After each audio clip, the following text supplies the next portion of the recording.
राज और वीर बचपन के दोस्त थे। दोनों में एक अजीब सी समानता थी। दोनों को रोमांच पसंद था, पर डर से खेलना और उसे हराना ये उनका असली शौक था। एक दिन उन्होंने तय किया कि इस बार कैलाशगढ़ पर्वत चढ़ेंगे, एक ऐसा पहाड़ जिसके बारे में कहा जाता था कि वहां रात में कोई नाम नहीं लेता। गांव वाले कहते, जो वहां गया वो लौटकर पहले जैसा नहीं रहा। राज ने हंसते हुए कहा, भूत प्रेत की बातें हैं वीर, डरने वालों के लिए। वीर मुस्कुराया, चल फिर देखते हैं कौन किससे डरता है। पहाड़ पर चढ़ते हुए हवा पतली होने लगी, पेड़ों की फुसफुसाहटें सुनाई देने लगी।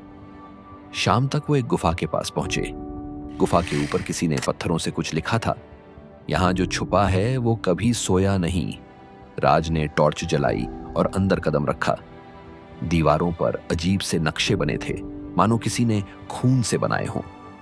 गुफा की गहराई में एक पुराना तंबू पड़ा था, सड़ा हुआ, लेकिन उसके अंदर किसी के रहने के निशान थे।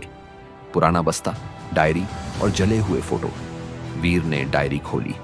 उसमें लिखा था, मैं अकेला नहीं हूं, रात में वो आता है।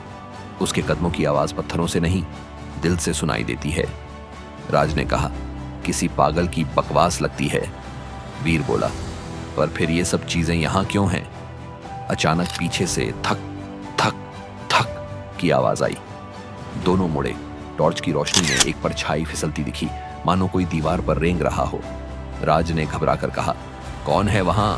कोई जवाब नहीं, बस वही आवाज, थक थक थक। रात को दोनों ने गुफा में आग जलाई। वीर को नींद नहीं आ रही थी। उसने देखा राज बाहर जा रहा था, बिना कुछ बताए। वीर उसके पीछे गया। बाहर पहाड़ की ढलान पर राज एक चट्टान के पास खड़ा था। उसकी आंखें खाली थीं। उसने कहा, वो मुझे बुला रहा है वीर, वही जो यहां पहले था। कौन? वीर ने कांपती आवाज में पूछा। राज ने उंगली से अंधेरे की तरफ इशारा किया।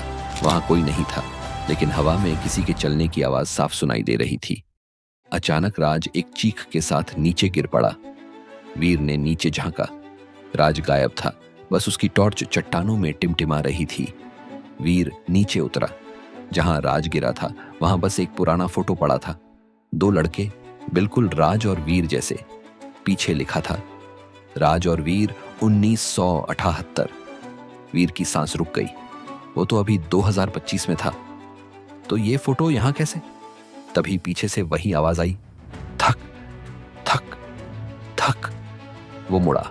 राज खड़ा था, लेकिन उसकी आंखें अब इंसान की नहीं लग रही थीं। राज मुस्कुराया, कहाँ था ना वीर, यहां जो छुपा है वो कभी सोया नहीं। गुफा की हवा ठंडी हो गई और उसके बाद किसी ने राज या वीर को फिर कभी नहीं देखा। कहते हैं, आज भी जब रात में कैलाशगढ़ की चोटी पर हवा चलती है तो थक थक थक की आवाज आती है। कुछ लोग कहते हैं वो वीर है जो अब भी अपने दोस्त को ढूंढ रहा है, और कुछ कहते हैं दोनों अब उस पहाड़ का हिस्सा बन चुके हैं।